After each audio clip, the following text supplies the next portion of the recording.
Maelekezo ya kiungu. Leo katika kipindi chetu cha Kutoka Madhabahuni nitakuwa ninanena na wewe ujumbe wenye kichwa maelekezo ya kiungu. Ni muhimu mtu wa Mungu ukafahamu, yapo mambo mengi yenye uwezo wa kumsababisha mtu aishi maisha ya ushindi. Yapo mambo mengi yanayoweza kumsababisha mtu aishi maisha ya baraka, aishi maisha ya kibali, aishi maisha ya mipenyo na ushindi. Lakini moja ya jambo ambalo kwa bahati mbaya sana wengi hawajalifahamu ni kwa habari ya maelekezo ya kiungu. Ninataka uelewe, mtoto wa Bwana, ikiwa kwa hakika unataka uishi maisha ya ushindi, uone ukiishi maisha ya mafanikio, moja ya kitu lazima uwe nacho, uhakikishe unacho, unakitafuta, unakipata na unakifanyia kazi, ni maelekezo ya kiungu. Ninaposema maelekezo ya kiungu, maana yake ni nini? Nini maana ya maelekezo ya kiungu? Haya ni maelekezo ambayo Mungu mwenyewe anayaachilia juu ya mtu kwa ajili ya jambo fulani. Yaani hauendi tena kwa akili zako, hauendi kwa kupapasa. Lolote unaloliamua, unaliamua kwa sababu ni maelekezo ya Bwana. Unaliamua kwa sababu mbingu zimetoa maelekezo. Maelekezo ya kiungu ni maelekezo ambayo mbingu huyaachilia kwa mtu juu ya kitu fulani, ili kumsababisha mtu yule kuona ushindi juu ya jambo fulani analolipitia. Yaani unakabiliana na kitu fulani na unataka kuona kushinda, lakini ni namna gani utashinda?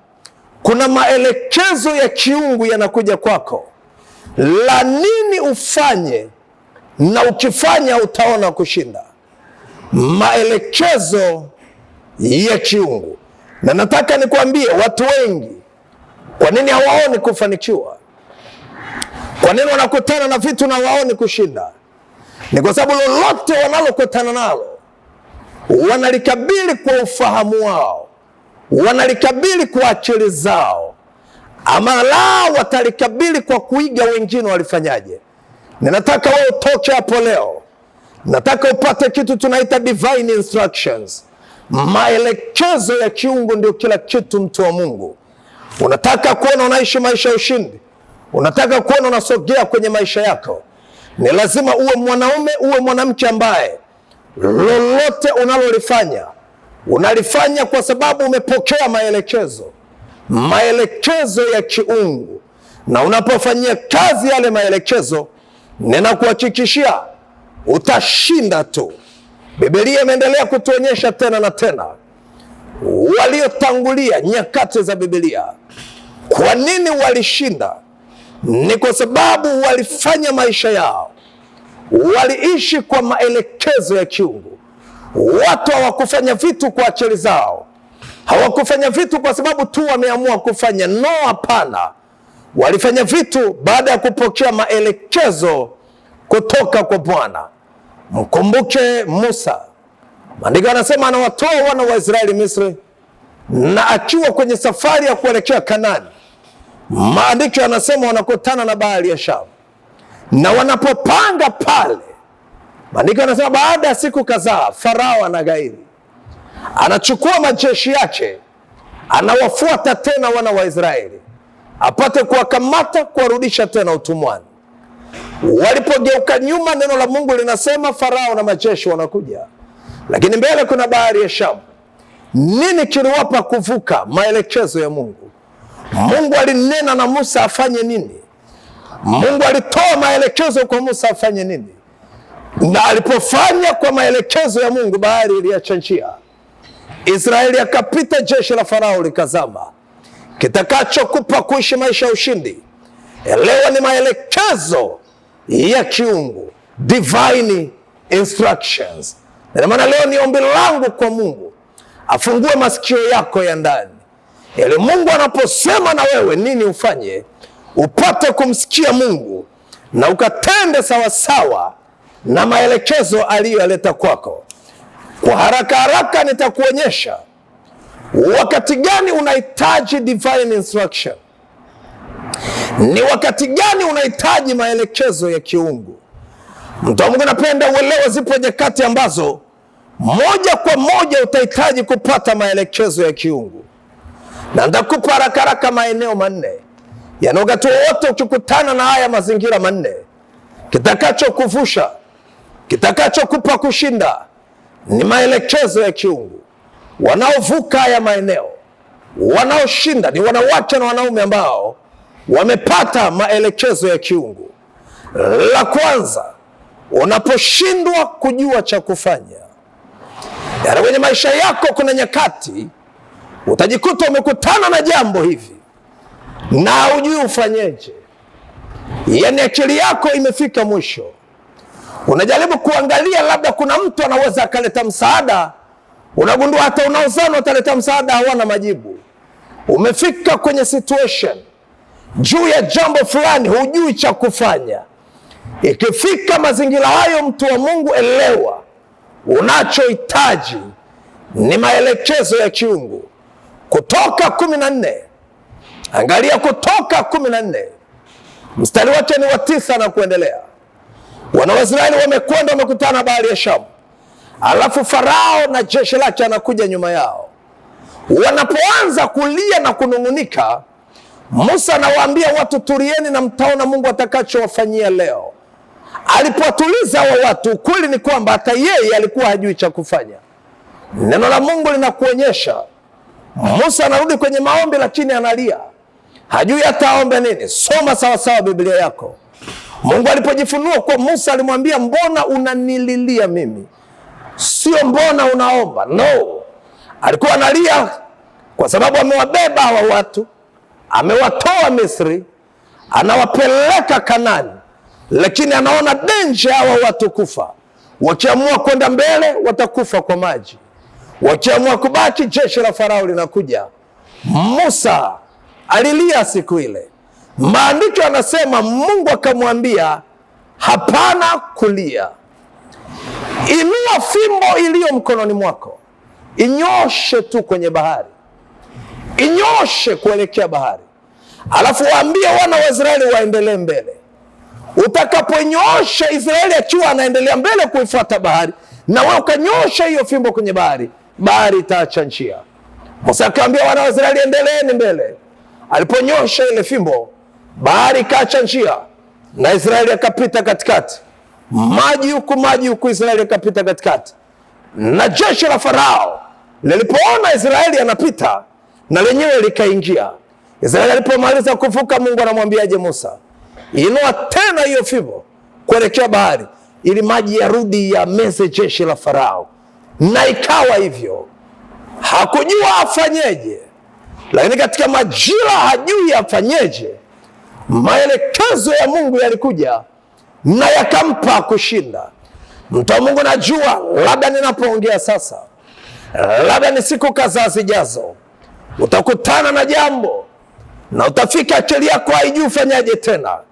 Nyakati kama hizo, omba maelekezo kutoka kwa Bwana, na kwa haraka Mungu atakupa maelekezo ya nini ufanye, na ukifanya utaona kushinda. La pili, ni wakati gani utahitaji maelekezo ya Mungu, utahitaji maelekezo ya kiungu. Mmoja, wakati ule ujui ufanyeje, unaposhindwa kujua cha kufanya. Lakini mbili, unapokutana na kuzuilika juu ya baraka, jema au ushindi ambao Mungu mwenyewe alikuahidia.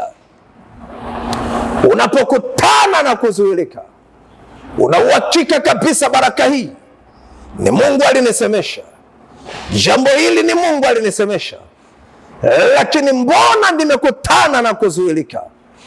Unapokutana na kuzuilika juu ya jambo ambalo Mungu mwenyewe alikusemesha, ninataka uelewe, utakishinda kizuizi kile kwa maelekezo ya kiungu. Kutoka 3 mstari wa 7 mpaka wa 10, Mungu anamwambia Musa, nimesikia vilio vyao na yajua maumivu yao.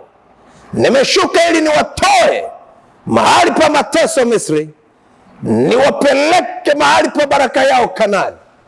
Lakini unaposoma Yoshua 6 mstari wa 1 na kuendelea, walifika mahali ukuta wa Yeriko umejengwa, na umejengwa ili wazuie washindwe kuiendea baraka ambayo ni Mungu ameinena kwao. Nini kilitokea? Maandiko yanakuonyesha Yoshua na watu wake walipofika pale walichoka, fikra zilinyamaza, maana baraka ambayo tumeahidiwa na Bwana, kuna ukuta umejengwa ili kutuzuia. Lakini akiwa pale Yoshua, maelekezo ya kiungu yanakuja: zunguka ukuta mara 7, siku ya 7 mara 7. Kila siku utazunguka mara 1, ila siku ya 7 utazunguka mara 7, ukuta utadondoka. Yoshua na watu wake wakati maelekezo yote waliopewa, na ukuta ukadondoka. Ukuta wa Yeriko ulidondoshwa na maelekezo ya kiungu. Bahari ya Shamu wakati wa Musa iliacha njia kwa maelekezo ya kiungu. Ni nini hilo limesimama ili kukuzuia? Rudi kwa Bwana, omba maelekezo ya nini ufanye, na ninakuhakikishia utayapokea maelekezo, na kizuizi kitaacha njia, utaendea huo ushindi wako. Jambo la tatu, au wakati wa tatu ambao unahitaji maelekezo kutoka kwa Bwana, maelekezo ya kiungu. Unapotaka kujua ikiwa maamuzi unayotaka kuyachukua ni sahihi au sio sahihi, ikiwa unataka kujua maamuzi unayotaka kuyachukua au uliyachukua ni sahihi ama la, maamuzi gani ufanye? Je, maamuzi unayotaka kuyafanya ni sahihi? Umefika saa hujui uamue nini. Leo ikifika saa hujui uamue nini, unahitaji maelekezo ya kiungu. Imefika saa hujui ufanyaje maamuzi tena, na hata ukifikiria maamuzi fulani una uhakika kama haya maamuzi yatakuwa sahihi ama la. Tafuta maelekezo ya kiungu. Mwanzo 16:1 mpaka 12. Mwanzo 16:1 mpaka 12. Unaposoma pale utagundua kilihitajika maelekezo ya kiungu. Mwanzo 16:1 mpaka 12. Sarai akumzalia Abrahamu mtoto, naye alikuwa na mjakazi Misri jina lake Hajiri. Sarai akamwambia Abrahamu, basi sasa Bwana amenifunga tumbo nisizae, ingia kwa mjakazi wangu, labda nitapata uzao kwa yeye. Abrahamu akaisikiliza sauti ya Sarai. Sarai mkewe akampa Abrahamu Hajiri. Nataka unielewe, haikutakiwa mambo yaende yanavyokwenda. Ni ukweli kwamba Ibrahimu alimsikia Mungu ya kwamba Sarai atamzalia wana, lakini leo huyu ambaye ameambiwa atamzaliwa wana ndiye anayemwambia miaka yangu imeisha, ingia kwa mfanyakazi wetu wa ndani upate uzao kwake, unisikilize mtoto wa Bwana. Je, uamuzi huu wa Ibrahimu kuzaa na Hajiri ni sawa au sio sawa? Iligharimu maelekezo ya kiungu. Mimi nawe tunajua hata baada ya kupata mtoto kwa Hajiri, Mungu alikuja na kitu cha tofauti kabisa, kwamba aliyetoka kwenye viuno vya Hajiri hatarithi. Kusudi langu litaendelezwa na atakayetoka kwenye viuno vya Sarai. Maana yake ni kinyume kabisa na maamuzi waliyofanya. Mtu wa Mungu, wakati wowote unaposhindwa kujua uamuaje, tafuta maelekezo ya kiungu. Namba 4 na mwisho, wakati gani unahitaji maelekezo ya kiungu?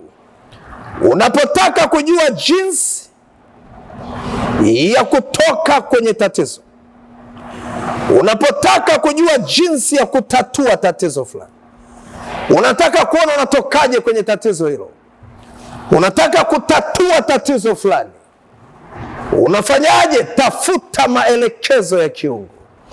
Kitabu cha Waamuzi sura ya 6 Waamuzi 6, 1 mpaka 27. Utaiona habari ya Gideon. Unapofika kwenye mistari ile, Mungu anamwambia Gideon yeye ndiye shujaa atakayewaokoa wana wa Israeli na watesi wao. Gideon anajiuliza, mbona mimi ndio mnyonge, ndio maskini kuliko kila mtu, nafanyaje basi? Maelekezo ya Mungu yanakuja, kaivunje madhabahu ya kishetani inayokumaliza wewe na ndugu zako, na utaivunja hivi. Maelekezo yalitoka, na alipotumia haya maelekezo ya kiungu, madhabahu ya mateso ilinyamaza, na Gideon akamiliki Israeli, akawa mwamuzi katikati ya taifa la Israeli. Mtu wa Mungu, kwa dakika hizo chache kutoka madhabahuni, nilikuwa nakusemesha kwa habari ya maelekezo ya kiungu, na nimekusemesha ni wakati gani unahitaji maelekezo ya kiungu. Mungu, katika jina la Yesu aliye hai, asante kwa ajili ya mtoto wako huyu. Sasa ninaomba ufungue sikio lake la ndani, wakati wowote anapohitaji maelekezo kutoka kwako. Bwana, mpe kusikia maelekezo. Ninaomba Mungu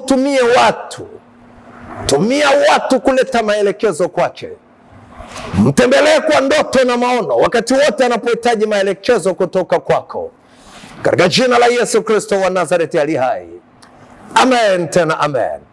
Mungu akubariki, akupe kuona mema mengi, mpaka tunapokutana wakati mwingine. Baraka za Mungu ziendelee kuwa nyingi kwako. Bye bye.